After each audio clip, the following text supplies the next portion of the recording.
नमस्कार, मी Kishor Deshmukh. MVS business टाईममध्ये आपलं स्वागत आहे. आज आपण भेटणार आहोत डॉक्टर मंजित लाड यांना. डॉक्टर मंजित लाड हे कृषी करिअर अकॅडमीचे डायरेक्टर आहेत आणि आज ते आपल्याला फूड प्रोसेसिंगमध्ये बिझनेस ऑपॉर्च्युनिटी या विषयावर सखोल असं मार्गदर्शन करणार आहे. परंतु सध्या कोरोनाच्या पार्श्वभूमीवर आपल्याला ते ऑनलाईन भेटणार आहेत. तर चला भेटूया डॉक्टर मंजित लाड यांना आणि जाणून घेऊया फूड प्रोसेसिंगमध्ये बिझनेस ऑपॉर्च्युनिटी म्हणजेच अन्न प्रक्रिया या व्यवसायामध्ये आपण कशी व्यवसाय करू शकतो. आपण जर चॅनल नवीन असाल तर आमचं चॅनल लाईक करा, शेअर करा आणि हो सबस्क्राईबला अजिबात विसरू नका. लाईव्ह होता आता. Okay,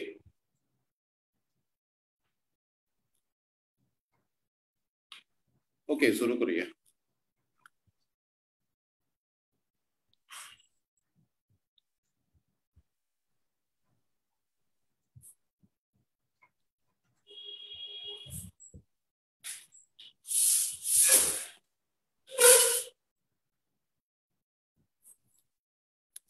ready? Yes sir. जय शिवराय मित्रांनो, आजच्या संडे लाईव्ह सेशन मध्ये आपलं सर्वांचं स्वागत आहे. काल जे आपलं संडे लाईव्ह सेशन होतं ते काही कारणास्तव आपण काल घेऊ शकलो नाही. ते सेशन आज आपण त्याच वेळेला सायंकाळी 8 वाजता आपण घेतोय. आपण सर्व बांधव आणि भगिनींना रक्षाबंधनाच्या हार्दिक शुभेच्छा आणि आजच्या सेशन मध्ये आपल्या सर्वांचं स्वागत. आजच्या सेशनचे आपले प्रमुख पाहुणे आहेत डॉक्टर लाड सर. डॉक्टर लाड सर हे कृषी करिअर अकॅडमी म्हणून अकॅडमी चालवतात, ज्यामध्ये फूड प्रोसेसिंग आणि शेतीविषयक विषयांमध्ये ते ट्रेनिंग आपल्या सर्व बांधवांना किंवा सर्वांना उपलब्ध करून देत असतात. सध्या कोविडच्या कारणामुळे त्यांचे ऑफलाईन ट्रेनिंग न घेता ते ऑनलाईन ट्रेनिंग घेत आहेत आणि आज आपण मुख्यत्वे या विषयावर बोलतोय फूड प्रोसेसिंग बद्दल. फूड प्रोसेसिंग आणि त्याशी निगडीत व्यवसाय आणि त्यामध्ये असलेल्या संधी याबद्दल डॉक्टर साहेब आज आपल्याला मार्गदर्शन करतील. तसं पाहता आपला देश हा कृषीप्रधान देश आहे आणि या कृषीप्रधान देशामध्ये शेतीशी आपण सर्वात निगडीत आहोत आणि शेती आणि शेतीत उत्पादन होणारा माल हा एक कच्चा माल म्हणून आपण त्याला वापरू शकतो आणि त्या कच्चा मालाचा उपयोग करून आपण नवीन नवीन व्यवसाय कसे स्थापू शकतो याच्याबद्दल डॉक्टर साहेब आपल्याला मार्गदर्शन करतील. मी डॉक्टर लाड सरांना विनंती करतो, सर आपला अल्प परिचय आपल्या बांधवांना आणि भगिनींना द्यावा आणि आपलं सेशन आपण सुरू करूया. आपलं स्वागत आहे डॉक्टर लाड सर. धन्यवाद प्रकाश सर. तर तुमचा मी आभारी आहे की आज तुम्ही या सेशन साठी मला इन्व्हाइट केलं. तर सर्वप्रथम सर्व मराठा बांधवांना आपल्या काल झालेल्या रक्षाबंधनच्या शुभेच्छा. आणि हा सेशन जो काल होणार होता पण काही कारणामुळे झाला नाही, तर आज हा पण सेशन जो ज्यावेळी कंडक्ट करतोय तर त्याच्या मागे मुख्य रिझन असं आहे की मागील काही वर्षामध्ये तुम्ही जर पाहिलं तर जसं की आताच प्रकाश सरांनी सांगितलं की भारत हा कृषी प्रधान देश आहे आणि साहजिकच भारतातले 70% जास्त बिझनेस हे शेतीशी रिलेटेड आहे, कृषीशी रिलेटेड आहे. आणि त्यामध्ये फूड प्रोसेसिंग हा बिझनेस खूपच मोठा म्हणजे खूपच पर्सेंटेज त्याने व्यापलेला आहे. तरी पण आपले बांधव या बिझनेसेस मध्ये खूपच कमी आहेत. ह्याच्या मागे नक्की कारणे काय काय आहेत किंवा लोक का घाबरतात याला, तर त्या सर्वांचा आढावा आता आपण घेणार आहोत. त्यासोबतच जे कोणी बांधव आता इच्छुक असतील इथून पुढे व्यवसायामध्ये उतरण्यासाठी, तर त्यांना खरंच या फूड प्रोसेसिंग बिझनेसेस मध्ये काय काय ऑपॉर्च्युनिटीज आहेत ते आता मी थोडक्यात सांगेन, कारण आता वेळेची कमी आहे. 1 तासामध्ये हे सर्व सांगणं अगदी अशक्यच आहे. तरी पण आपण जे काय ब्रीफ मध्ये पाहूया आणि त्याच्यानंतर माझ्या इन्स्टिट्यूट बद्दल थोडं सांगतो. तर मी कृषी करिअर अकॅडमी या इन्स्टिट्यूटचा डायरेक्टर आहे आणि ही अकॅडमी मी 2 वर्षापूर्वी सुरू केलेली आणि त्यापूर्वी मी गव्हर्नमेंट ऑफ इंडियामध्ये टेक्नॉलॉजी ट्रान्सफर ऑफिसर म्हणून काम पाहिलेलं आहे, ऍस्पिरेशनल डिस्ट्रिक्ट फेलो म्हणून काम पाहिलेलं आहे आणि त्याच्यानंतर काही प्रायव्हेट कंपन्यांसाठी मी कन्सल्टंट म्हणून पण काम पाहिलेलं आहे. तर तो सर्व अनुभव पाहता कृषी करिअर अकॅडमीची आम्ही ज्यावेळी स्थापना केली तर त्यावेळी फक्त कृषी विद्यार्थ्यांसाठी आम्ही कोचिंग, जॉब अशा काही फॅसिलिटी प्रोव्हाइड करत होतो. पण त्याच्यानंतर आम्हाला असं समजलं की कृषी उद्योगामध्ये पण ऍग्री बिझनेसेस म्हणू आपण त्याला, त्याच्यामध्ये पण आपल्या बऱ्याच बांधवांना उतरण्याची तयारी आहे, पण त्यांना मार्गदर्शन योग्य मिळत नव्हतं. तर त्यामुळे आम्ही त्याच्या वेगवेगळे ट्रेनिंग आयोजित करायला सुरू केलं आणि मागच्या 1 वर्षापासून जवळजवळ आम्ही 1200 मुलांना आतापर्यंत वेगवेगळ्या फूड प्रोसेसिंग असो, इरिगेशन असो किंवा आपल्या ट्रॅक्टर ट्रेनिंग असो, अशा वेगवेगळ्या ट्रेनिंग दिलेले आहेत. आणि आता काही दिवसापासूनच आम्ही आता त्या ट्रेनिंग मराठीमध्ये पण सुरू केलेले आहे. तर नुकतीच आता पुढच्या आठवड्यामध्ये एक ट्रेनिंग होणार आहे 5 डेजची. त्याच्यामध्ये तुम्हाला जे काही फूड प्रोसेसिंगच्या बिझनेस आहे त्याच्याबद्दल पूर्ण माहिती मिळेल. मग आता मी त्या पूर्ण बिझनेसेस बद्दल थोडक्यात सांगेन. तुमच्या जे काही शंका असतील त्या चॅट बॉक्समध्ये वगैरे तुम्ही टाकू शकता. पण त्याच्यानंतर ज्यांना कुणाला त्या व्यवसायामध्ये पूर्ण उतरायचं आहे तर त्यांनी त्या ट्रेनिंगचा नक्की लाभ घ्यावा. तर जास्त वेळ न घालता आपण सुरुवातीला स्लाइड्स बघूया.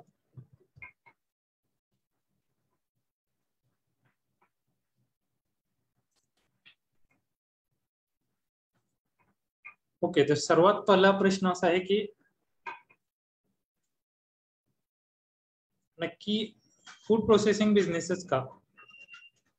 तुम्ही जर पाहिलं तर आता जे काही तुमच्या आजूबाजूला दिसतं किंवा तुम्ही बिझनेसेस पाहत असाल तर त्यामध्ये फूड प्रोसेसिंग हा बिझनेस आता सध्या बुमिंग समजला जातो. कशामुळे? त्याची काही मेजर कारण आहेत. सर्वात पहिलं कारण तर म्हणजे प्रत्येक मनुष्याला खायला फूड लागतंय आणि त्यामुळे ऑब्विस आहे की फूड ही सर्वांचीच गरज आहे आणि त्यामुळे याच्यामध्ये किती जरी तुम्ही वेगवेगळे प्रोडक्ट डेव्हलप केले, आता जेवढे एक्झिस्टिंग प्रोडक्ट आहेत त्याच्यासोबत नवीन प्रोडक्ट जरी काढले किंवा एक्झिस्टिंग आहेत प्रोडक्ट त्याच्यामध्ये जरी व्यवसाय केला, कितीही व्यवसाय केला तरी त्या कोणत्याही व्यवसायाला म्हणजे काही कमी पडणार नाही. म्हणजे मार्केट ऑलरेडी तयार आहे, फक्त तुम्हाला योग्य ते मार्गदर्शन मिळून त्या मार्केटचा हिस्सा घ्यायचा आहे. तर त्यामुळेच फूड प्रोसेसिंग बिझनेस हा सर्वात पहिल्यांदा का करावा, तर मार्केट आणि डिमांड रेडीमेड आहे. सेकंड म्हणजे जे काही तुम्हाला फूड प्रोसेसिंग बिझनेससाठी रॉ मटेरियल लागतं तर त्याचं आता मुबलक प्रमाणात आपल्या देशातच प्रोडक्शन होतं. म्हणजे कोणताही तुम्ही ग्रेन्स पहा, गहू असतील, बाजरी असेल किंवा तांदूळ असतील किंवा ग्रेन्स फ्रुट्स आणि व्हेजिटेबल्स मध्ये पण पहा, तर या सगळ्यामध्ये भारताचा आता नंबर प्रत्येक पदार्थामध्ये म्हणजे प्रत्येक ग्रेन्स मध्ये असेल किंवा फ्रुट्स व्हेजिटेबल मध्ये पहिला, दुसरा किंवा तिसरा आहेच जगामध्ये.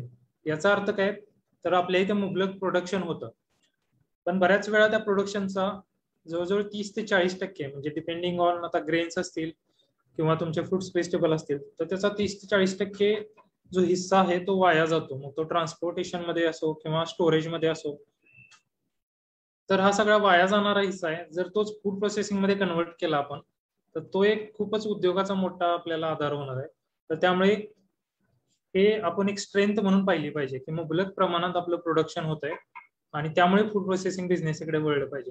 तिसरा मुद्दा असा आहे की फूड प्रोसेसिंग हा बिझनेस असा आहे की तुम्ही 5,000 पासून ते 50 लाख 5 करोड पर्यंत कोणत्याही क्षमता, तुमची जी क्षमता आहे किंवा तुमच्याकडे जे आयडिया आहे त्या पद्धतीमध्ये तुम्ही बिझनेस करू शकता. तर हे 3 मेन मुद्दे आहेत की याच्यामुळे तुम्हाला फूड प्रोसेसिंग बिझनेसमध्ये तुम्ही उतरू शकता. सगळ्यात पहिले डिमांड किंवा मार्केट रेडी आहे. त्याच्यानंतर जे काही प्रोडक्शन आहे आपलं ते भरपूर प्रमाणात उपलब्ध आहे, रॉ मटेरियलची काही कमी नाही तुम्हाला. तिसरं म्हणजे कोणत्याही कॅपॅसिटीचा बिझनेस तुम्ही स्टार्ट करू शकता, 5,000 पासून ते 5 करोड 50 करोड पर्यंत. आता फूड प्रोसेसिंग बिझनेस म्हटलं तर बऱ्याच लोकांचे एक म्हणजे इमॅजिनेशन आहे किंवा अशी कल्पना आहे की फूड प्रोसेसिंग म्हटलं की जॅम, जेली किंवा लोणचं, पापड हे ठराविक काही पदार्थ. मग आजकाल तर आता चिप्स किंवा ज्यूस वगैरे येतात. तर फूड प्रोसेसिंग हे सगळं या सगळ्यांच्या पण पलीकडे आहे, खूप काही आहे. म्हणजे त्याच्यामध्ये थोडक्यात जर बघायचं म्हटलं तर फूड प्रोसेसिंग तेव्हापासून स्टार्ट होतं जेव्हापासून तुम्ही कोणतंही पीक शेतातून हार्वेस्ट करता. म्हणजे ते ग्रेन्स असो, तुमचं धान्य असो, तुमचा फळ भाजीपाला असो, त्याची ज्यावेळी कापणी होते तर तिथून पुढे फूड प्रोसेसिंगला खरं तर स्टार्ट होते. म्हणजे काढल्यानंतर फ्रुट्स व्हेजिटेबल्स हे ज्यावेळी तुम्ही शेतातून बाहेर काढता तर त्यावेळी त्याच्यामध्ये एक हीट म्हणजे थोडं ते थोडक्यात सांगायचं झालं तर त्याची जी हीट असते तर ती जास्त असते आणि ती स्टोरेजसाठी किंवा ट्रान्सपोर्टेशनसाठी योग्य नसते. त्यामुळे त्याला आपण प्री कुलिंग नावाची एक प्रोसेस अप्लाय करतो. त्यामुळे तिथून तुमची फूड प्रोसेसिंगची जी काही हे आहे प्रोसिजर आहे ती स्टार्ट होते. त्याच्यानंतर प्री कुलिंग नंतर क्लिनिंग ग्रेडिंग असो किंवा त्याच्यानंतर ड्राईंग डिहायड्रेशन असो आणि त्याच्यानंतर जे काही मग वेगवेगळ्या पद्धती आहेत त्या आपण पुढे पाहणार आहोत.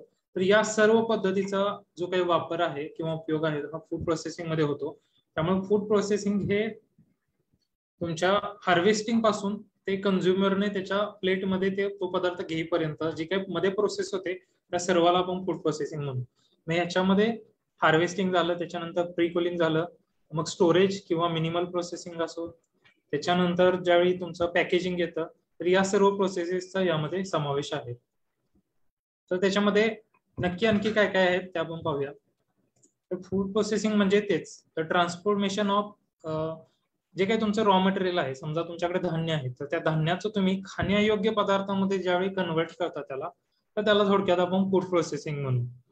तर मग ही जी प्रोसेस आहे त्याच्यामध्ये आणखी छोट्या छोट्या खूप प्रोसेस असतात. तर त्या छोट्या छोट्या प्रोसेसेसचे पण काही बिझनेसमध्ये ऑपॉर्च्युनिटी आहेत. आणि त्यामुळेच मी सुरुवातीलाच बोललो की फूड प्रोसेसिंग बिझनेस हा काढणीपासून ते तुमच्या प्लेटमध्ये पदार्थ येईपर्यंत एवढ्या सगळ्या प्रोसेस आहेत आणि त्यामध्ये सगळ्या बिझनेस ऑपॉर्च्युनिटी तुम्हाला उपलब्ध आहेतच. मग ह्याच्यामध्ये फक्त आता जे जॅम, जेली, लोणचं, पापड ते मी म्हटलं, तर ते सोडून पण इतर काय काय असे पदार्थ आहेत की ज्यामध्ये आपले बांधव आता काही बिझनेस करतायत आणि त्याच्या पुढे पण काही त्यांना ऑपॉर्च्युनिटीज आहेत. मग जसं की डेअरीचा फक्त जर सेक्टर घेतला तर तोच एवढा मोठा सेक्टर आहे की ऑलमोस्ट 2000 करोड रुपीजचा डेली बिझनेस होतोय त्याच्यामध्ये. तर तुम्ही पाहू शकता त्याच्यामध्ये केवढा स्कोप आहे डेअरीमध्ये फक्त. मग डेअरीमध्ये पण आता वेगवेगळे आलेले आहेत गोष्टी, जसं की सुरुवातीला फक्त डेअरी म्हणजे फक्त अॅनिमल्सचं मिल्क होतं, पण आता एक वेगन नावाचा एक ट्रेंड येतोय नवीन मार्केटमध्ये. तर त्यामुळे जे काही तुम्हाला प्लांट पासून बनवलेलं मिल्क आहे तर ते मिल्क किंवा त्या मिल्कचे पुढं पदार्थ, थोडक्यात मग सोयाबीन असेल तुमचा किंवा इव्हन ग्राउंडनट म्हणजे शेंगदाण्यापासून पण दूध काढतात तर त्याचे पदार्थ. तर डेअरीमध्ये पण हे आता सब सेक्टर आलेले आहेत. मग तुम्ही पहा डेअरीमध्येच ऑलरेडी तुमच्याकडे जो सेक्टर होता, बरेच जण छोटीशी एक डेअरी फार्म सुरू करायचे, त्याच्यामध्ये दूध संकलन व्हायचं आणि ते डायरेक्टली कंझ्युमर पर्यंत प्रोव्हाइड केलं जायचं. हा एक बिझनेस सेक्टर वेगळा होताच. मग त्याच्यामध्ये नवीन नवीन पदार्थांची नंतर निर्मिती व्हायला लागली. आपली पनीर असो किंवा श्रीखंड असो किंवा आईस्क्रीम, हा ऑल टुगेदर वेगळाच टॉपिक झाला. तर ह्या डेअरीमध्ये आणखी छोटे छोटे एवढे बिझनेसेस झाले. तर त्याच्यामध्ये तुम्ही पहा की दूध संकलन आणि दूध विपणन म्हणजे दुधाची तुम्ही जे काही घरगुती वापरासाठी ज्यावेळी दुधाची सप्लाय चेन तयार करता, तर त्या बिझनेस पासून ते नॅशनल लेवलचा, जसं की अमूल हा ब्रँड आहे नॅशनल लेवलचा, तर त्याच्यामध्ये दही असो, पनीर असो, अशासारखे पदार्थांची निर्मिती केली जाते आणि ती नॅशनल लेवलला, आता थोडंफार म्हणायचं झालं तर ग्लोबल लेवलला पण, कारण तुपासारखे काही पदार्थ आहेत की ज्याची स्टोरेज क्षमता जास्त दिवस आहे, तर त्यामुळे ते ग्लोबल लेवलला पण आजकाल आता ते विकत आहेत. त्यामुळे तुम्ही पाहू शकता दूध विक्रीपासून ते या वेगवेगळ्या पदार्थांपर्यंत फक्त डेअरी ह्या एका सेक्टरमध्ये एवढं पोटेन्शियल आहे. आणि त्याच्या पुढे जर तुम्ही गेलात, आता वेगन नावाचा जे मी काही ट्रेंड सांगितला, तर त्या वेगन मध्येच तुम्ही पहा काही लोक फक्त वेगन मिल्क म्हणजे आता काही लोक आहेत जे ग्राउंडनटचं मिल्क, सोयाबीनचं मिल्क किंवा ओट मिल्क, ओट ही म्हणजे थोडक्यात एक धान्यच आहे, तर त्या धान्यापासून मिल्क काढलं जातं. ते मिल्कचा फक्त सेपरेट एक ब्रँड बनवतात लोक आजकाल. मग त्याच्यामध्ये पण तुम्हाला वेगवेगळ्या बिझनेस ऑपॉर्च्युनिटीज आहेत. तर तशाच पद्धतीच्या ऑपॉर्च्युनिटी मग वेगवेगळ्या बाकीच्या फळ व भाजीपाला प्रक्रियेमध्ये आहेत, बाकीच्या धान्यामध्ये आहेत, आणि मीट प्रोसेसिंग, मरीन लाईफ म्हणजे आपला मासा असेल किंवा चिकन, मटन, याच्यामध्ये तर म्हणजे खूपच मुबलक प्रमाणात बिझनेसच्या ऑपॉर्च्युनिटी आहेत.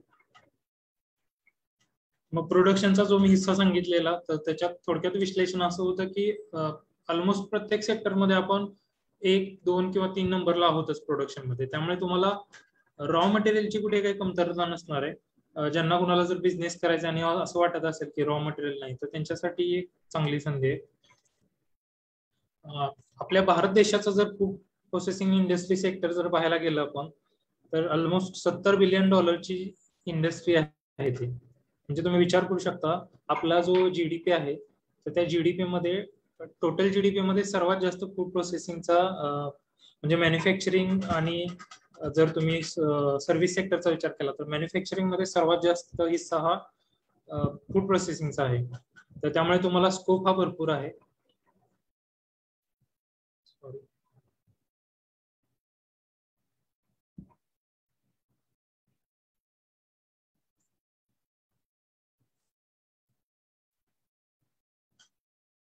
ओके, तर सुरुवातीला जर सांगितलं वेगवेगळ्या सेक्टरमध्ये तुम्हाला ज्या संधी आहेत, तर त्यातलं एक उदाहरण आपण जर घेतलं, बेकरीचं जर उदाहरण घेतलं, तुम्ही आता पाहता की आजकाल लाईफस्टाईल अशी बदललेली आहे की तुम्हाला डेलीच्या सकाळी ब्रेकफास्ट मध्ये असो किंवा इव्हिनिंगच्या नाश्त्यामध्ये असो डेअरी बेकरी प्रोडक्ट हे लागतातच. मग ते बिस्किट असो, ब्रेड असो, कपकेक असो, तर रोज वेगवेगळे पदार्थ तुम्हाला पाहायला मिळतील.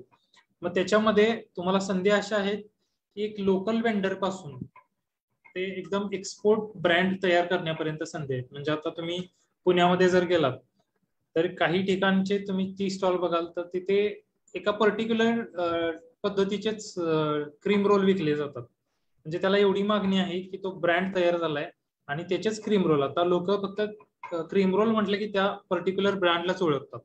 तर अशा पद्धतीने तुमच्याकडे संधी आहेत की तुम्ही पण स्वतः छोट्या म्हणजे एकदम छोटा ब्रेड असो किंवा खारी असो अशा पद्धतीचे बेकरी व्यवसाय उभारू शकता. आणि त्याला लागणारं रॉ मटेरियल म्हणजे धान्य आहे. म्हणजे बेसिकली हे सगळं धान्यापासून, गहू असो किंवा तुमचे तांदूळ असो त्याच्यापासून तयार केलेले पदार्थ असतात. आजकाल त्याच्यामध्ये मल्टीग्रेन हा एक ट्रेंड आलेला आहे.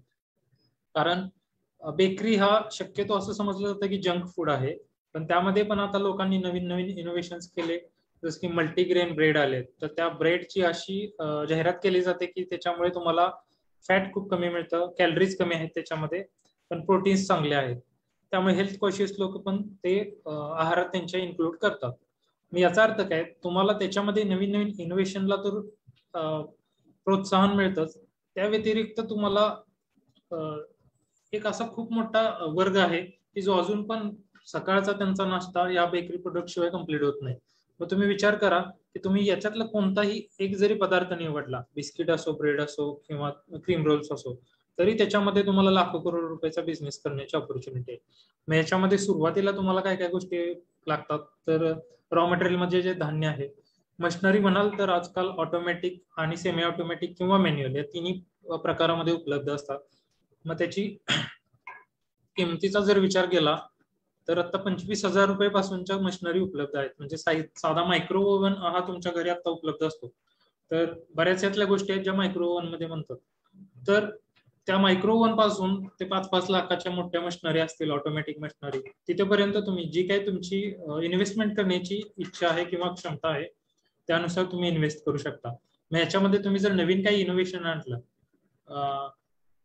म्हणजे आता काही दिवसापूर्वी मी शार्क टँक नावाची एक सिरीज पाहत होतो. त्याच्यामध्ये बँगम बेतल हे नावाचं एक छोटासा बटर सारखं दिसणारा एक छोटासा केक होता.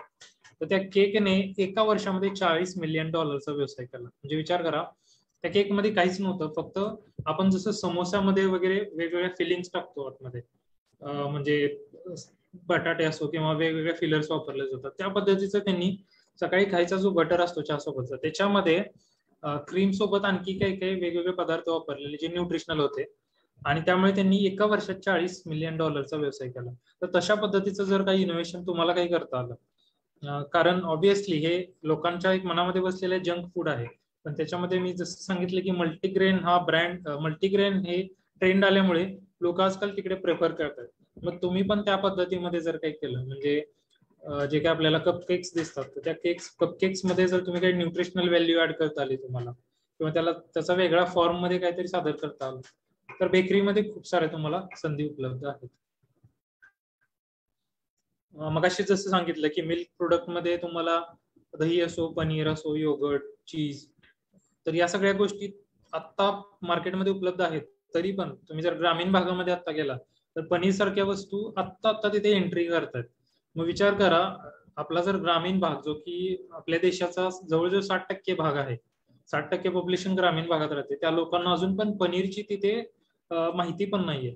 तर त्या लोकांपर्यंत जर तुम्ही पोहोचला तरी पण तुम्हाला एक बिझनेसची खूप मोठी ऑपॉर्च्युनिटी आहे छोट्याशा सेक्टरमध्ये. म्हणजे या पूर्ण डेअरी मधला तुम्ही जर फक्त पनीर हा जर घेतला, किंवा आजकाल पहा याच्यातलं घी जे आहे म्हणजे तूप, तर त्या तुपामध्ये पण लोकांनी वेगवेगळी जाहिरात ब्रँडिंग करून A2 हे वेगळं मिल्क कसं न्यूट्रिशनल आहे हे दाखवून दिलं, आणि त्याच्या किमती एवढ्या वाढवल्या, आणि ते आता ग्रामीण भागातून शहरी भागात आणलं जातं, आणि शहरी भागामध्ये त्याची चांगली विक्री होते. त्याच पद्धतीने तुम्ही जे शहरी भागामध्ये तयार होणारे जे पनीर आहे, तर ते जर तुम्ही ग्रामीण भागामध्ये घेऊन जाऊ शकला तर विचार करा तिथे तुम्हाला किती ऑपॉर्च्युनिटी आहे.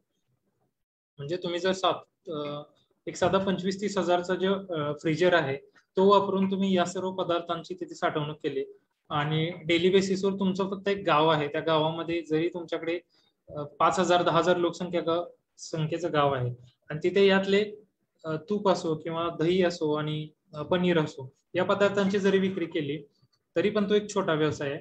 किंवा एखाद्याला जर वाटत असेल की मला हे सगळं प्रोड्यूस करायचं तर त्यांनी स्वतःचं गाव आणि आसपासच्या गावातलं जे काही दूध प्रोडक्शन आहे, मिल्क प्रोडक्शन आहे ते कलेक्ट करून त्याच्यापासून स्वतःचा जर या पनीरचा असो किंवा दह्याचा असो प्रोडक्शनचा व्यवसाय केला तर त्याच्यामध्ये 2 लाखापासून सुरू होणारे व्यवसाय आहेत. म्हणजे हे सगळं जे तयार करण्यासाठीच्या मशिनरी आहेत त्या 2 लाखापासून मिळतात आजकाल. आणि तेच जर तुम्ही ग्रुपमध्ये जर हे सर्व तयार केलं म्हणजे फार्मर प्रोड्युसर कंपनी कल्पना तुम्हाला माहित असेल, त्याच्यामध्ये फार्मर्स एकत्र येऊन आजकाल वेगवेगळे उद्योग उभारणी करतात. आपल्याकडे कोऑपरेटिव्ह सिस्टम आहे, बट कोऑपरेटिव्हचा जर ज्यावेळी तुम्ही विचार करता तर त्यावेळी म्हणजे पहा तुम्ही अमूल हा जसा ब्रँड म्हणला तसं महाराष्ट्रातले खूप एवढे सारे ब्रँड आहेत पण ते अजून महाराष्ट्राच्या बाहेर पण जाऊ शकले नाहीत. तर त्याला कारण काय असू शकतं, तर डिमांड आहे पण सप्लाय अजून कमी पडतो. मग सप्लाय कशामुळे कमी पडतो, तर दूध ही एक अशी कमोडिटी आहे की ती तुम्हाला ट्रान्सपोर्ट खूप करावी लागते. म्हणजे आता समजा महानंद सारखा जो प्रोजेक्ट आहे प्रोसेसिंगचा, मिल्क प्रोसेसिंगचा, तर त्याच्यामध्ये तुम्हाला जर ते दूध गावातून ट्रान्सपोर्ट करायचं आहे तर ऑलमोस्ट 24 आवर्स लागतात. म्हणजे छोट्या छोट्या गावातून नंतर तालुका सेंटरला येतात, तिथून ते प्रोसेसिंग सेंटरला जातं. मग याच्यामध्ये वाया जाण्याचं तर प्रमाण आहे. आजकाल जरी फ्रीजर्स वगैरे असतील, टँक आहेत तसे उपलब्ध, तरी पण लोकांना आजकाल फ्रेश हवंय सगळं.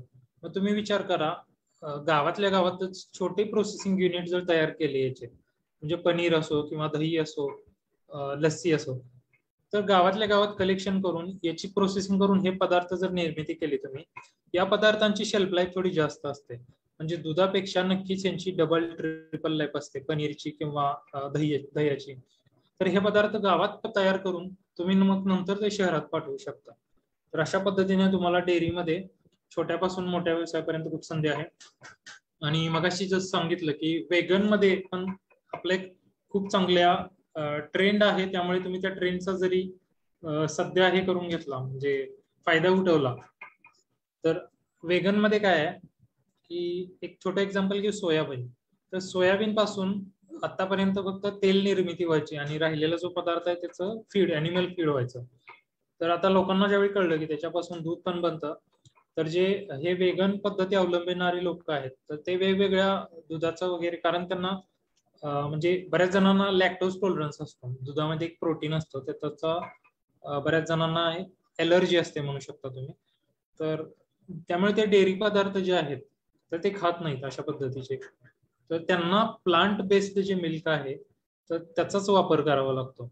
आणि त्यामुळे तुम्ही विचार करू शकता, आतापर्यंत मग फक्त सोयाबीन पासूनच दूध निघतं अशी कल्पना होती प्लांटमध्ये पण हळूहळू आता ते शेंगदाण्यापासून पण दूध काढत आहेत लोक. त्याच्यानंतर मी जसं सांगितलं आधी, ओट्स म्हणजे एक ते मिलेटचा प्रकार आहे, धान्याचा प्रकार आहे, तर त्याच्यापासून पण आजकाल लोक दुधाचं प्रोडक्शन घेत आहेत आणि ते दूध फक्त त्या वेगन लोकांना मग तुम्ही मार्केट करू शकता. आणि त्याची ती किंमत आता नॉर्मल दुधापेक्षा डबल किंमत पण द्यायला तयार आहेत ते लोक. म्हणजे विचार करा, मार्केट आहे, फक्त तुम्हाला त्या व्यवसायामध्ये कसं उतरायचं आहे ते आता एक प्लॅन करायचा आहे. दूध ही जी मी इंडस्ट्री सांगितली ती रोजच्या जीवनातली आपल्या आहे, त्याच प्रकारचे काही असे कमोडिटी आहेत जे आपल्याला रोज आजूबाजूला दिसतात पण त्याच्यातून आपल्याला बिझनेसेस माहित नसतात काय होऊ शकतात. त्याचंच एक उदाहरण आहे नारळ. आता नारळ म्हटलं की आपल्याला 2-3 गोष्टी ठराविक दिसतात. पहिले तर नारळाचं पाणी, जे की फक्त शहरातले लोक आजकाल पितात, पण आजकाल ट्रेंड बदलतोय आणि कोरोना आल्यामुळे बरेच लोक हेल्थ कॉन्शियस झालेत. मग सकाळी जॉगिंगला जाणं असो किंवा योगा असो, तर त्यामुळे लोक हे जे काही सप्लिमेंट्स आहेत जसं की नारळाचं पाणी पिणे, तर हे गावातले लोक पण आता अवलंबत आहेत. त्यामुळे तुम्ही छोटा शहाळ्याचा जरी व्यवसाय केला, शहाळ्याचे नारळ, सध्या जर तुम्हाला सांगायचं झालं तर कर्नाटक, आंध्र प्रदेश या भागामध्ये नारळाचं प्रोडक्शन जास्त होतं, केरळामध्ये. पण आपल्या महाराष्ट्रात येणारे जे नारळ आहेत शहाळ्यासाठी, तर ते खास करून कर्नाटक मधून येतात. कर्नाटकमध्ये एक जिल्हा आहे तिथून येतात आणि तो जिल्हा स्पेसिफिकली फक्त नारळाचं प्रोडक्शन घेतो. तर ज्यांना कोणाला त्या बिझनेसमध्ये उतरायचं आहे तर त्यांना फक्त 5,000 ते 10,000 पासून सुरुवात करू शकतात ते बिझनेस. तुम्हाला फक्त तिथून तो नारळ आणायचे डेली बेसिसवरती. जो काही सप्लाय चेन आहे ऑब्विसली ती सुरुवात पहिल्यांदा तुम्हाला ती अरेंज करावी लागेल. त्याच्यानंतर एकदा का जर तुम्ही व्यवसायामध्ये उतरला तर सुरुवातीला तर फक्त ते नारळाचे शहाळे वगैरे हा जो छोटा बिझनेस आहे, तर त्याच्यानंतरच आता नारळापासून ती आतली जी क्रीम असते, टेंडर कोकोनट म्हणतात त्याला, त्या कोकोनट पासून आतली जी क्रीम काढली जाते, तर त्या क्रीम पासून आजकाल वेगवेगळे पदार्थ बनवले जातात. मग ते खाण्याचे पण पदार्थ आहेत आणि कॉस्मेटिक्स मध्ये वापरणारे पण पदार्थ आहेत. तर फक्त ते शहाळ्याच्या नारळापासून तुम्ही ते नारळ पाणी असो किंवा हे क्रीम काढण्याचा व्यवसाय असो, ते दोन्ही करू शकता. त्याच्या व्यतिरिक्त नारळाचं तेल हे आपल्या इकडे फक्त जरी डोक्याला लावण्यासाठी किंवा अंगाला लावण्यासाठी वापरत असेल, तरी पण केरळासारख्या ठिकाणी किंवा अजून काही राज्य आहेत की तिथे ते खाण्यासाठी पण वापरतात. तर त्यामुळे कोकणासारखा आपला जो भाग आहे की जो नारळांच्या पिकासाठी योग्य मानला जातो, तर तिथून जरी आपण नारळाचं हे घेतलं, म्हणजे तिथून जरी नारळ आणले आणि तिथून एक किंवा तिथल्या तिथेच कोकणामध्ये जरी हे बिझनेसेस तयार केले छोटे छोटे, मध्ये शहाळ्याचे नारळ असो, नारळाची क्रीम काढणे असो, किंवा नारळाचं जे तेल काढणे आहे, ऑइल एक्सट्रॅक्शन आहे, तर अशासारखे छोटे छोटे बिझनेस करू शकता. त्यासोबत एक आता नवीन ट्रेंड येतोय की नारळाचं जे वरचं शेल आहे, तर त्या शेलचं फायबर काढलं जातं त्याच्यापासून आणि त्या फायबर पासून वेगवेगळे पदार्थ केले जातात. मग ते नॅचरल फायबर आहे, म्हणजे ऑब्विसली कॉटन हे पण नॅचरल फायबर आहे, पण नारळाचं फायबर हे जास्त टिकणार असतं. त्यामुळे त्याच्यापासून आजकाल जे पदार्थ बनतायत, जसं की तुमची डोअर मॅट असो किंवा त्याच्यापासून काही जॅकेट पण बनवलेले आहेत नारळाच्या फायबर पासून, तर त्याला चांगली किंमत आहे. मग ते खादी उद्योगामध्ये मोडलं जातं. त्याच्यासोबत कोकोपीट बनवलं जातं त्याचं. मग त्या कोकोपीटचा नर्सरीमध्ये पण वापर होतो किंवा आजकाल लोक घरगुती छोटी छोटी प्लांट्स लावत आहेत, तर त्याच्यामध्ये पण वापर होतो. मग तुम्ही पहा, फक्त जी नारळ हा ज्या फक्त आपण तेलासाठी वापर करत होतो आधी, तर तो नारळ आता आपल्याला कोकोपीट देतोय, त्याच्या शेल पासून फायबर देतोय आणि त्या व्यतिरिक्त तुम्हाला त्या शेलचं जर तुम्ही बर्न करून चारकोल बनवू शकता. मग त्या चारकोलचा वापर आजकाल कॉस्मेटिक इंडस्ट्रीमध्ये पण होतो, शिवाय त्याच्या ब्रिकेट्स बनवून त्या इंडस्ट्रीमध्ये, वेगवेगळ्या इंडस्ट्रीमध्ये ऍज अ फ्युअल म्हणून पण वापर होतो. तर तुम्ही पाहू शकता, फक्त नारळ ही एक जर कमोडिटी घेतली तर त्याच्यावरती 10-12 वेगवेगळे व्यवसाय तयार होऊ शकतात. म्हणजे कोकणातले लोक आहेत, कारण तिकडे प्रोडक्शन जास्त होत आहे, किंवा आपल्या कोल्हापूर भाग असो, तर इथल्या लोकांनी या बिझनेसेसचा विचार जरूर करावा. त्याच्यानंतर राईस. आता पुन्हा एकदा कोकणातच मी राईसचं उदाहरण देईन. तर आपल्या भागामध्ये राईस फक्त हा खाण्यासाठी वापरतो आपण रोजच्या जीवनामध्ये. तर भात सोडून पण काय काय पदार्थ आहेत त्याची, ह्याची लोकांना कल्पना नव्हती यापूर्वी. तर तांदळापासूनच पोहे बनवले जातात, की जे आपल्या महाराष्ट्रीयन लोकांच्या रोजच्या नाश्त्याचा एक भाग आहे पोहे. तर ते पोहे या राईस पासूनच बनवले जातात आणि शक्यतो आता राईसचं प्रोडक्शन आपल्या कोकणामध्येच जास्त होतं. त्यामुळे तुम्हाला ज्यांना कुणाला पोहे या व्यवसायामध्ये उतरायचं आहे, तर पोहे हे काहीच नसून फ्लेक मशीन आहे थोडक्यात. ते फ्लेक्स बनवायचे आहेत तुम्हाला राईसचे. तर त्याच्यासाठी जो काही तुमचा ड्रायर आहे किंवा फ्लेक मशीन आहे, तर ती ऑलमोस्ट 70,000 80,000 पासून सुरू होते. मग वेगवेगळ्या कपॅसिटीनुसार मग तुम्ही 2 लाख ते 3 लाख रुपयामध्ये पोहे बनवण्याचा व्यवसाय सुरू करू शकता. त्याच्यानंतर राईस पासून ज्यावेळी तुम्ही राईस मिल करता, आता आपण जो घरामध्ये खातो त्यावेळी पांढरा तांदूळ असतो, पण ज्यावेळी त्याची मिलिंग केली जाते, जो शेतातून तांदूळ येतो, तर ते मिलिंग केल्यानंतर त्याचं ज्यावेळी वरची लेअर निघते, तर ते ब्रान म्हणतात त्याला. तर ते राईस ब्रान पासून वेगवेगळे पदार्थ बनतात. मग त्याचं प्रोटीन आहे किंवा त्या राईस ब्रान पासून तेल काढलं जातं. ते तेल सगळ्यात न्यूट्रिशनल समजलं जातं. म्हणजे आपण जे ग्राउंडनट ऑइल वगैरे घरी खातो, तर त्याच्यापेक्षा कितीतरी पटीने न्यूट्रिशनल हे राईस ब्रान ऑइल आहे. म्हणजे जे आपण मिलिंग नंतर ते राईस ब्रान म्हणजे ते फेकले जात होतं पहिल्यांदा, तर त्याचा आता तेल काढण्यासाठी वापरतो. तेल काढल्यानंतर पण ते राईस ब्रान जे शिल्लक राहतं, तर त्याचा अॅनिमल फीड म्हणून, म्हणजे तुमच्या कोंबड्यांसाठी असो किंवा माशांसाठी, तर त्याचा फीड म्हणून चांगला वापर होतो. ते त्याच्यामध्ये प्रोटीन खूप असल्यामुळे त्याचा नक्कीच फायदा होतो. तर ज्यांना कोणाला राईस मध्ये उतरायचं तर त्यांनी राईस मिलिंग मध्ये पण उतरू शकता. आजकाल छोट्या राईस मिल्स उपलब्ध आहेत, म्हणजे ऑलमोस्ट 50,000 60,000च्या पण राईस मिल उपलब्ध आहेत. ज्यांना कोणाला चांगला बिझनेस करायचा आहे त्यांनी 5 लाखाच्या 6 लाखाच्या ऑटोमॅटिक मिल्स येतात, तर त्याच्यामध्ये व्यवसाय करू शकता तुम्ही. तर त्याच्यामध्ये मिलिंग सोबत जो बाय प्रोडक्ट येणार आहे तुमचा राईस ब्रान, तर त्या ब्रांचच्या नंतर वेगवेगळे प्रोडक्ट बनवू शकता. ऑइल एक्स्ट्रॅक्शन आहे किंवा अॅनिमल फीड आहे. तर अशा पद्धतीने राईस मध्ये पण तुम्हाला बिझनेसच्या चांगल्या ऑपॉर्च्युनिटी आहेत. त्याच्यानंतर सोयाबीन.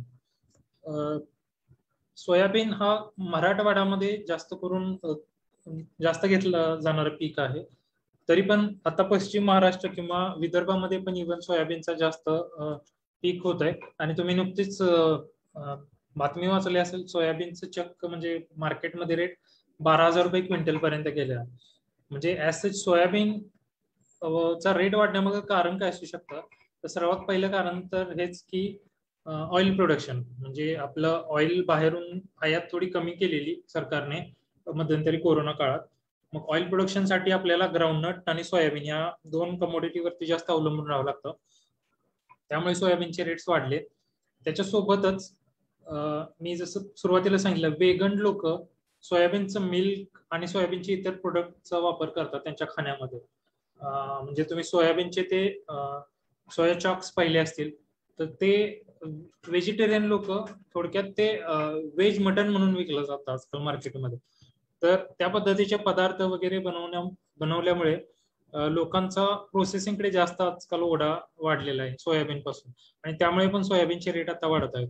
पण त्यासोबत आता शेतकरी सोयाबीनचे प्रोडक्शन पण जास्त करतोय.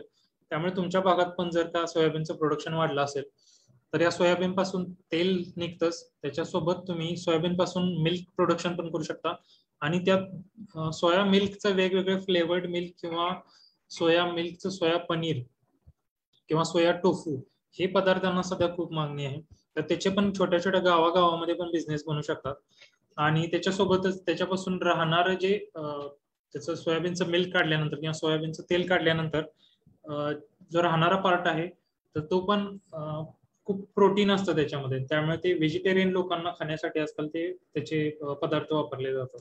तर अशा पद्धतीने सोयाबीन मध्ये जर कोणाला व्यवसाय करायचा असेल तर त्याच्या पण ट्रेनिंग उपलब्ध आहेत, आमच्याकडे पण उपलब्ध आहेत, किंवा गव्हर्नमेंटचे जे इन्स्टिट्यूट आहेत जसं की परभणीची मराठवाडा कृषी विद्यापीठ आहे, तर तिथे पण ट्रेनिंग उपलब्ध आहेत या. आणि तिथे तुम्हाला मशिनरीची वेगवेगळी माहिती मिळेल. तर हा बिझनेस पण 1 लाखापासून ते 10 लाखापर्यंत वेगवेगळ्या कॅपॅसिटीनुसार तुम्ही सुरू करू शकता. त्याच्यानंतर ग्राउंडनट मगाशी सांगितलेलं आहे की तेल काढण्या व्यतिरिक्त पण ग्राउंडनटचे आजकाल मिल्क प्रोडक्ट बनत आहेत. आणि त्याच्यासोबतच तुम्ही आजकाल पाहिलं असेल ग्राउंडनटची प्रोसेसिंग म्हटलं तर रोस्टेड ग्राउंडनट असतील की जे हॉटेल्स रेस्टॉरंट्स मध्ये जास्त विकले जातात, किंवा स्नॅक म्हणून पण त्याचा वापर होतो. त्याच्यासोबतच मग ग्राउंडनटचं जे शेल आहे किंवा त्याचं टर्फल आहे, तर त्या टर्फलापासून पण वेगवेगळे पदार्थ आजकाल बनले जातात. मग त्याचं जे टर्फलाची पावडर आहे तर ती मॅन्युअर म्हणून म्हणजे खत म्हणून वापरली जाते, किंवा त्याचं पण चारकोल बनवलं जातं, किंवा त्या टर्फलाचं सिलिकासाठी वापरतो, म्हणजे त्याच्यातून सिलिका पण काढली जाते. तर अशा पद्धतीनं ग्राउंडनटचं फक्त ट्रेडिंग न करता जर प्रोसेसिंग मध्ये कोणी उतरणार असेल तर ग्राउंडनट किंवा शेंगदाण्याचा वेगवेगळे हे प्रोसेसिंगचे उपयोग आहेत. त्याच्यानंतर स्पायसेस. लोकांना आजकाल तुम्ही पाहताय की स्पायसेस मध्ये खूप लोक उतरत आहेत आपल्या भागातले, पण ते विक्रीमध्ये उतरत आहेत. म्हणजे स्वतः बनवत नाहीत तर ते कुठून ना कुठून आयात करतायत, किंवा केरळामधून म्हणा किंवा बाहेरच्या देशांमधून म्हणा, आणि ते स्पायसेस ते डायरेक्टली विकतात मग फक्त. तर हे ट्रेडिंग न करता आपल्याला याच्यामध्ये प्रोसेसिंगच्या वेगवेगळ्या संधी उपलब्ध आहेत. पण ते लोक शक्यतो म्हणजे माहिती नसल्यामुळे असेल किंवा तेवढी इन्व्हेस्टमेंटची त्यांची तयारी नाही या हिशोबाने ते टाळतात. पण खरं पाहता स्पायसेस मध्ये महाराष्ट्राला केरळासारख्याच संधी आहेत. म्हणजे केरळाला हा स्पायसेस बाउल बोललं जातं, कारण की स्पायसेसचं सगळ्यात जास्त प्रोडक्शन केरळामध्ये होतं, वेगवेगळ्या पद्धतीच्या स्पायसेस. पण आता महाराष्ट्रामध्ये पण वेगवेगळ्या स्पायसेस तयार होतात. स्टार्टिंग फ्रॉम तुमचं टर्मरिक असेल, हळद, तर हळदीचं प्रोडक्शन जर तुम्ही पाहिलं तर सांगली साताऱ्यासारख्या भागामध्ये, म्हणजे सांगलीला तर आशिया खंडातली सगळ्यात मोठं मार्केट भरतं सांगली मार्केटला, जतमध्ये वगैरे या भागामध्ये. तर ती टर्मरिक असो किंवा जिंजर, आलं असो, आलामध्ये पण सातारा आजकाल प्रोडक्शन मध्ये खूप पुढे आलेला आहे. तर टर्मरिक, जिंजर यासारख्या ज्या मसाल्याचे पदार्थ आहेत तर ते आपले शेतकरी सध्या फक्त जास्तीत जास्त ते ड्राय करून एक्सपोर्टसाठी विकतात किंवा ट्रेडरला देतात. तर त्याच्या पलीकडे जाऊन पण त्याच्या वेगवेगळ्या प्रोसेसिंग आहेत. म्हणजे जिंजरचं जर बघितलं तर जिंजरच्या फ्लेक्स करून त्याचं ड्रायिंग करणं हा व्यवसाय खूप ही सोपा आहे. म्हणजे ऑलमोस्ट तुम्ही 1 लाखापासून सुरू करू शकता. त्याला फक्त तुम्हाला वॉश करायचंय आणि ड्राय करायचंय, त्याच्या फ्लेक्स बनवायचे. तर या फ्लेक्स डोमेस्टिक मार्केटमध्ये पण आपले त्याची खूप डिमांड आहे. शिवाय एक्सपोर्टसाठी पण खूप त्याच्या संधी आहेत आणि डिमांड आहे. हळदीचं पण तेच आहे. हळदीचे तुम्ही जर शेतकऱ्यांनी वेगवेगळे ग्रुप तयार केले आणि त्याची प्रोसेस करून हळकुंड हे आपल्या जे डेली म्हणजे ह्याच्यामध्ये जेवणामध्ये जरी वापर करत असेल तरी तुम्ही पहा त्याचा वापर मंदिरामध्ये वगैरे पूजेसाठी पण वापरला जातो. तर हळकुंडाचे ते पण वापर आहेत. त्यामुळे स्पायसेस मध्ये तुम्हाला हळदीचे जे हे मिळतात तुमचे जे टर्मरिक बल्ब्स म्हणतात त्याला, तर ते ड्राय करून तुम्ही ऍज सच हळकुंड तयार करू शकता किंवा त्याची पावडर बनवू शकता. किंवा त्याच्या पुढे जाऊन टर्मरिक मध्ये एक ठराविक पद्धतीचा एक इसेन्शियल ऑइल मिळतं. तर त्या ऑइलची किंमत म्हणजे लाखोमध्ये असते, कारण ते अँटी कॅन्सर म्हणून वापर केला जातो त्याचा. तर त्या ठराविक पदार्थाचं तुम्ही जर एक्स्ट्रॅक्शन करू शकला, त्याच्या पद्धती पण तेवढ्या अवघड आहेत. त्यामुळे तो बिझनेसची जर ज्याची कोणाची तयारी असेल 50 लाख 60 लाख इन्व्हेस्ट करण्याची, किंवा शेतकरी ग्रुप असेल एखादा आणि त्यांच्याकडे हा प्रोजेक्ट करण्याची तयारी असेल, तर टर्मरिक पासून तुम्ही इसेन्शियल ऑइल्स वगैरे एक्स्ट्रॅक्ट करू शकता. आणि ते अँटी कॅन्सर म्हणून वापर होत असल्यामुळे शक्यतो एक्सपोर्टसाठी त्याचा जास्त वापर होतो. तर अशा पद्धतीने स्पायसेस मध्ये तुम्हाला फक्त हळद आणि जिंजरच नाही तर महाराष्ट्रामध्ये वेगवेगळे आणखी पण आजकाल जिरे लागवड वगैरे पण होत आहे. तर अशा पद्धतीचे स्पायसेस उपलब्ध आहेत. फक्त त्याची प्रोसेसिंग ही आपल्या इथे जर झाली महाराष्ट्रामध्ये तर तो एक चांगली बिझनेस ऑपॉर्च्युनिटी आहे. तर हे मी थोडक्यात सांगण्याचा प्रयत्न केलाय की तुमच्यासमोर काय काय ऑपॉर्च्युनिटी आहेत. बऱ्याच लोकांना असं वाटतं की ह्या बिझनेसेससाठी मग आपल्याला स्वतःचे पैसे गुंतवावे लागतील किंवा कर्ज घ्यावं लागेल. तर आजकाल शासनाच्या एवढ्या योजना अवेलेबल आहेत, पण बऱ्याच लोकांना त्या योजनेची माहिती नसते किंवा ती योजना थोडेफार डॉक्युमेंट्स वगैरे लागतात त्यासाठी, पण लोकांना त्याची पूर्तता करण्याची तयारी नसते. तर मी सांगेन की आता जो काही व्यवसायामध्ये लोक उतरत आहेत, महाराष्ट्रामध्ये त्या व्यावसायिकांचा टक्का कमी आहे आणि बाहेरच्या लोकांचा जास्त आहे या सर्व योजनांचा फायदा घेऊन. तर त्यामुळे मी थोडक्यात योजनांची काही माहिती सांगतो. तर सर्वात पहिले तर जर तुम्हाला मोठ्या लेवलचा बिझनेस करायचा असेल, जसं की ते टर्मरिक ऑइल एक्स्ट्रॅक्शन सांगितलं, त्याच्यानंतर तुम्हाला इतर वेगवेगळे मोठे प्रोसेसिंग प्लांट उभे करायचे असतील, मग सध्या लेमन ग्रास पासून ऑइल एक्स्ट्रॅक्शन वगैरे करणे असे पण छोटे प्लांट शेतकऱ्यांचे ग्रुप तयार करत आहेत. तर अशा प्रकारच्या व्यवसायासाठी किंवा कोल्ड स्टोरेज उभारणे असेल तर यासारख्या व्यवसायासाठी पीएम किसान संपदा योजना ही मिनिस्ट्री ऑफ फूड प्रोसेसिंग तर्फे ऑफर केली जाते आणि त्याच्यामध्ये तुम्हाला 2 करोड पर्यंत म्हणजे 50% पर्यंत सबसिडी मिळते. म्हणजे विचार करा, तुम्ही जर 4 करोडचा प्रोजेक्ट प्रपोजल दिला, मग त्याच्यामध्ये तुमचं एक कोल्ड स्टोरेज आहे, एक तुमचं प्रोसेसिंग युनिट आहे, तर या सर्वांचं जर 4 करोडचा तुमचं प्रपोजल तयार असेल तर तुम्हाला या योजनेमधून 2 करोड पर्यंतची सबसिडी मिळू शकते गव्हर्नमेंट तर्फे. मग मिनिस्ट्री ऑफ फूड प्रोसेसिंग च्या वेबसाईट वरती तुम्हाला या योजनेची माहिती मिळेलच. त्याशिवाय या सर्व योजनांची माहिती आमच्या ट्रेनिंग मध्ये तुम्हाला स्पेशली काही सीए आम्ही इन्व्हाइट करतो, तर ते सीए तुम्हाला या सर्व योजनांची माहिती प्लस या योजनांना कसं अप्लाय करायचं ते सर्व शिकवलं जातं. पण आता फक्त वेळेच्या कमी अभावी मी तुम्हाला फक्त यांचे टायटल्स आणि त्याच्यामध्ये काय काय तुम्हाला फायदा मिळू शकतो हे थोडक्यात सांगतोय. सीएमएजीपी असो किंवा पीएमएजीपी म्हणजे chief minister employment generation programme, prime minister employment generation programme, तर हे जे योजना आहेत तर या योजनेअंतर्गत तुम्हाला 10 लाख 20 लाखापर्यंत लोन उपलब्ध मिळतं. तर प्रत्येक बँकेमध्ये प्रत्येक योजनेसाठी ठराविक एक टक्का असतो. म्हणजे प्रत्येक बँकेला सांगितलेलं असतं की या योजनेच्या किमान 2 फाईल वर्षाला झाल्याच पाहिजेत तुमच्या ब्रांचमधून. तर त्यामुळे तुम्ही आपापल्या त्या बँकेत जाऊन सीएमएजीपी किंवा पीएमएजीपी याची जर माहिती विचारली तर तुम्हाला नक्कीच तिथे माहिती मिळेल. तुम्हाला तुमचा प्रोजेक्ट प्रपोजल जर चांगला असेल तर तुम्हाला 10 लाख 20 लाखापर्यंत पण तिथे हे मिळू शकतं, कर्ज मिळू शकतं आणि त्याचं व्याज खूपच कमी असतं. त्याच्यानंतर नाबार्ड शक्यतो इंडिव्हिज्युअल कोणालाही लोन देत नाही. म्हणजे एखादं जर असेल की मला 10 लाखाचा व्यवसाय करायचा, तर अशा व्यवसायांना नाबार्ड डायरेक्टली लोन देत नाही. तर नाबार्ड जे मोठे बिझनेस आहेत, म्हणजे आता कोल्ड स्टोरेज बांधायचं आहे किंवा वेअर हाऊस बांधायचं आहे, अशा बिझनेसेसला लोन देतं. किंवा जर तुमची फार्मर प्रोड्युसर कंपनी आहे किंवा कोऑपरेटिव्ह सोसायटी आहे, तर अशा संघटित व्यवसायांना नाबार्ड हे डायरेक्ट लोन पण देतं किंवा रिजनल बँके थ्रू नाबार्ड लोन देतं. आणि शिवाय त्याच्यामध्ये सबसिडीची पण प्रोव्हिजन आहे. नाबार्ड मध्ये असे जे मोठे मोठे व्यवसाय आहेत ऍग्रिकल्चरशी रिलेटेड, मग फूड प्रोसेसिंगला त्याच्यामध्ये ते मागच्या काही वर्षापासून जास्त चालना देत आहेत. कारण की फूड प्रोसेसिंगचं महाराष्ट्रामध्ये त्यांना वाटतं की महाराष्ट्रामध्ये जास्त पोटेन्शियल आहे. तर त्यामुळे तुम्ही नाबार्डच्या वेबसाईटवर जर गेलात तर कोणकोणते व्यवसाय आहेत की ज्यांना नाबार्ड कडून सबसिडी मिळू शकते, तर त्याची तुम्ही माहिती घेऊ शकता. NHB नॅशनल हॉर्टिकल्चर बोर्ड, बऱ्याच लोकांना याच्याबद्दल माहिती नसतं. तर हॉर्टिकल्चर म्हणजे फळ भाजीपाला आणि जे काही तुमचे फ्लॉवर्स वगैरे आहेत, तर हे सर्व हॉर्टिकल्चर मध्ये मोडलं जातं. तर तुमचं ग्रीन हाऊस बांधण्यापासून ते मगाशी मी जे सांगितलं लेमन ग्रास, हे पण हॉर्टिकल्चर मध्ये आहे, तर त्याचं ऑइल एक्स्ट्रॅक्शन करण्यापर्यंत छोटे प्लांट उभारणे, तर हे सर्व हॉर्टिकल्चर बोर्डाच्या ज्या काही सबसिडी उपलब्ध आहेत तर त्याच्यामध्ये येत आहे. तर त्यामुळे तुम्हाला तुमचा व्यवसाय भले 1 लाखाचा का असे ना, तर तुम्ही त्या NHB नॅशनल हॉर्टिकल्चर बोर्डच्या वेबसाईटवर पाहू शकता की छोट्याशा छोट्या व्यवसायाला पण त्यांच्याकडून सबसिडी उपलब्ध आहे. मग तुम्ही नर्सरी तयार करणार असाल किंवा शेडनेट उभारणार असाल किंवा ग्रीन हाऊस किंवा मगाशी जे सांगितलं प्री कुलिंग चेंबर असतील, तर या सर्वांसाठी नॅशनल हॉर्टिकल्चर बोर्ड तर्फे तुम्हाला सबसिडी उपलब्ध करून दिली जाते. त्याच्यानंतर मुद्रा ही योजना बऱ्यापैकी सर्वांना माहितीच आहे. सेंट्रल गव्हर्नमेंटची ही योजना आहे. त्याच्यामध्ये 5 लाखापासून 25 म्हणजे किशोर आणि युवा अशा 2 वेगवेगळ्या त्याच्यामध्ये प्रोव्हिजन्स आहेत. तर 5 लाखापासून 12 लाख 25 लाखापर्यंत त्याच्यामध्ये लोन दिलं जातं.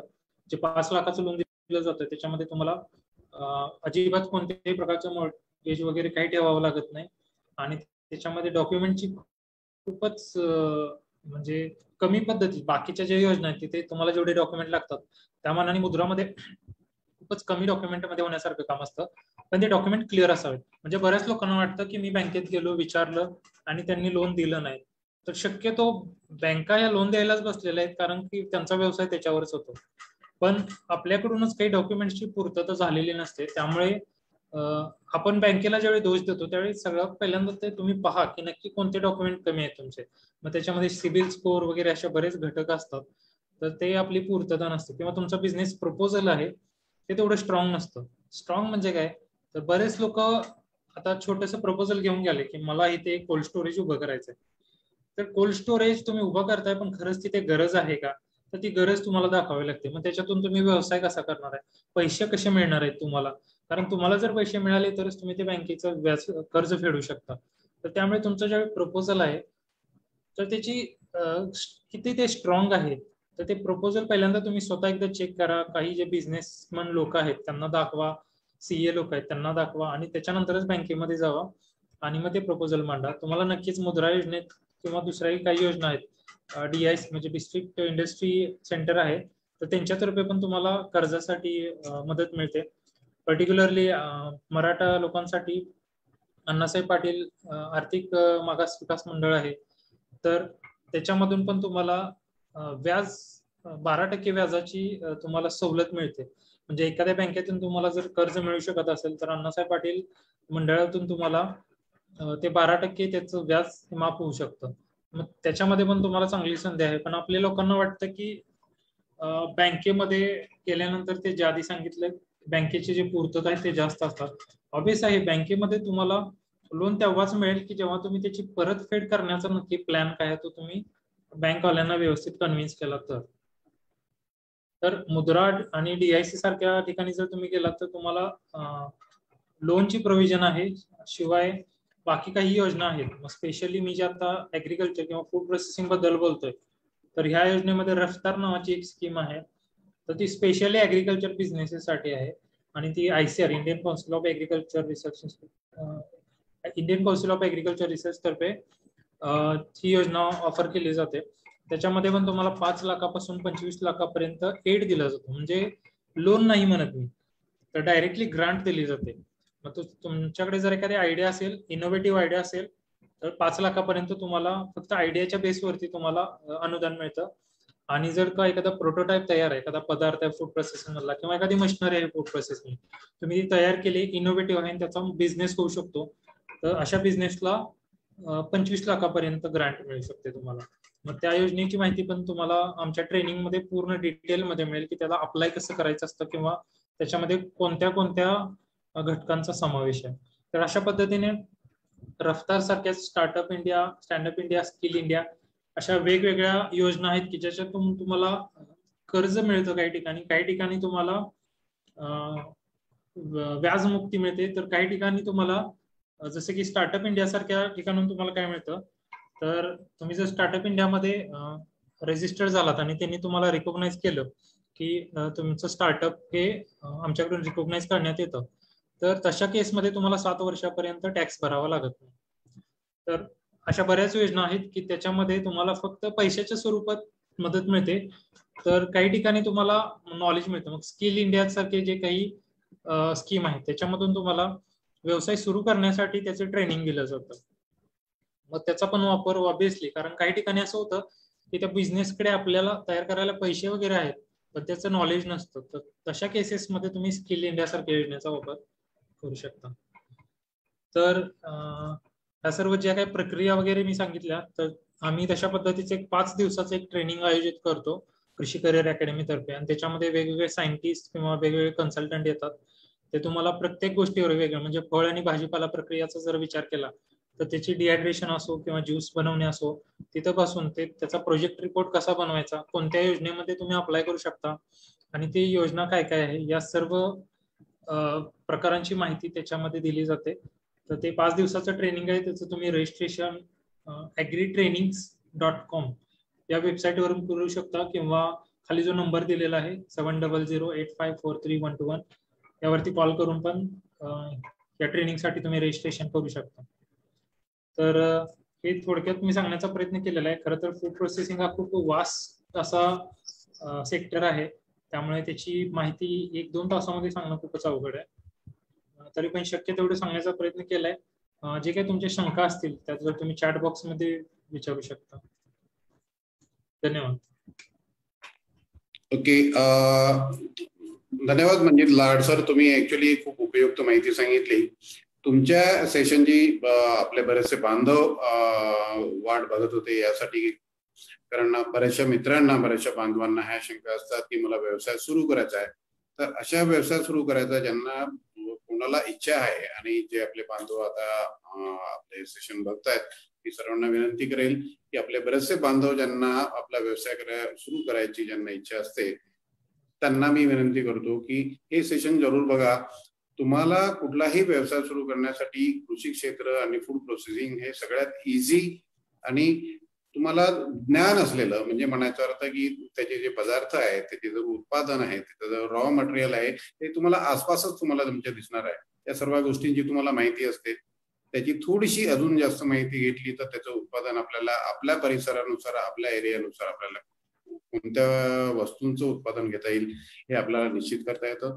त्यानंतर जर तुम्हाला त्याबद्दल अधिक माहिती हवी असेल आणि अधिक त्यासोबत त्यासंबंधी ट्रेनिंग जर आपल्याला घ्यायचं असेल तर कृषी करिअर अकॅडमी आपल्याला ते ट्रेनिंग सुद्धा उपलब्ध करून देतं. डॉक्टर मंजित लाड सर त्या संबंधी आपल्याला नेहमीच मार्गदर्शन करतात. त्यांचं पुढचं ट्रेनिंग सेशन मला वाटतं 28 तारखेला या महिन्याच्या सुरू होत आहे. जे बांधव कृषी क्षेत्रामध्ये आणि फूड प्रोसेसिंग मध्ये ज्यांना आणि फळ प्रक्रियेमध्ये ज्यांना व्यवसाय सुरू करायचा आहे, मी त्यांना म्हणेल की यांच्या संस्थेशी, यांच्या दिलेल्या डिटेल्स सोबत तुम्ही त्यांच्याशी संपर्क करा आणि नवीन व्यवसाय सुरू करण्यासाठी सुरुवात करा. मंजित लाड सर, आपली जी इन्फॉर्मेशन स्लाइड आहे प्लीज ती शेअर करा, म्हणजे सर्व बांधवांना ते नोट करून घेता येईल. आपला फोन नंबर आणि वेबसाईट, म्हणजे आपल्याला संपर्क करायला त्यांना जर असं इथे पडेल.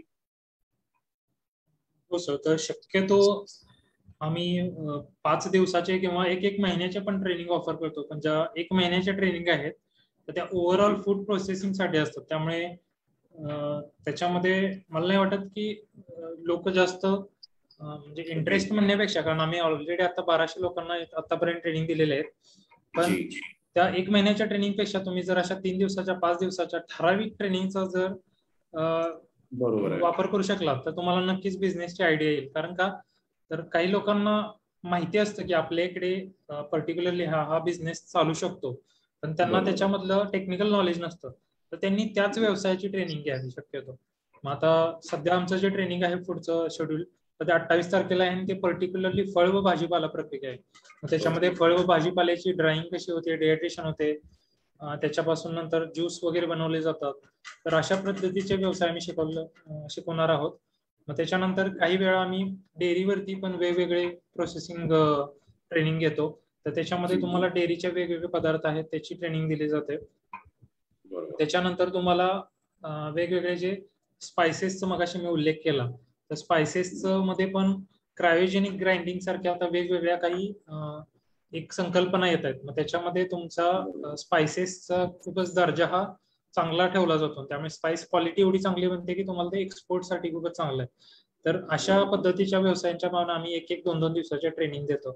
तर तुम्ही जर www.agritrainings.com या वेबसाईटला व्हिजिट करत राहिलात तर तुम्हाला त्या ट्रेनिंगची माहिती मिळेलच. शिवाय आपल्या MUS वरती पण आम्ही वेगवेगळे सेशन्स टाइम टू टाइम आयोजित करण्याचा प्रयत्न करूच. म्हणजे सध्या हे जे ट्रेनिंग आज जे काही सेशन मी घेतोय तर आमचे जे काही प्रशिक्षक आहेत तर त्यांना पण मी रिक्वेस्ट करेन आणि ते पण इथून पुढे शक्य होईल तसं इथून पुढे सेशन्स घेत राहतील. बिलकुल. थँक्यू सो मच सर, तुम्ही आजचं सेशन घेतल्याबद्दल आणि आपल्या बांधवांना आजची माहिती दिल्याबद्दल. त्याच्यानंतर ही आपल्या टीम कडून आणि आपल्या विशेषज्ञांकडून आपण इथे सेशन निश्चितच आयोजित करू. सर्व बांधव जे आज हे सेशन बघतात मी त्यांना विनंती करेल की कृषी करिअर अकॅडमीची जी वेबसाईट आहे त्यावर नेहमी नवीन प्रशिक्षणाचे अपडेट्स त्यावर येत राहतात. त्याची माहिती घ्या आणि स्पेशली तुम्हाला ज्या कोर्ससाठी रजिस्टर करायचं त्या कोर्ससाठी रजिस्टर करा आणि निश्चितच त्याचं प्रशिक्षण घ्या. यासोबतच लाड सर, आज तसे प्रश्न आपल्या याच्यामध्ये आलेले नाहीये, पण आपल्या वेबसाईटला भेट देण्यानंतर ते तुम्हाला संपर्क करतील. तुमचे खूप खूप धन्यवाद देतो की आज तुम्ही या क्षेत्राबद्दल खूप विस्तृतपणे माहिती दिलेली आहे आणि आपल्या बांधवांना निश्चितच त्याचा फायदा होईल. खूप खूप धन्यवाद सर. Thank you so much. धन्यवाद सर. सर्व बांधवांना धन्यवाद. जय Shivray sir. Thank you so much. आजचा एपिसोड तुम्हाला कसा वाटला हे कमेंट्स बॉक्समध्ये कळवायला अजिबात विसरू नका आणि आपलं चॅनल लाईक करा, शेअर करा आणि सबस्क्राईब करायला अजिबात विसरू नका.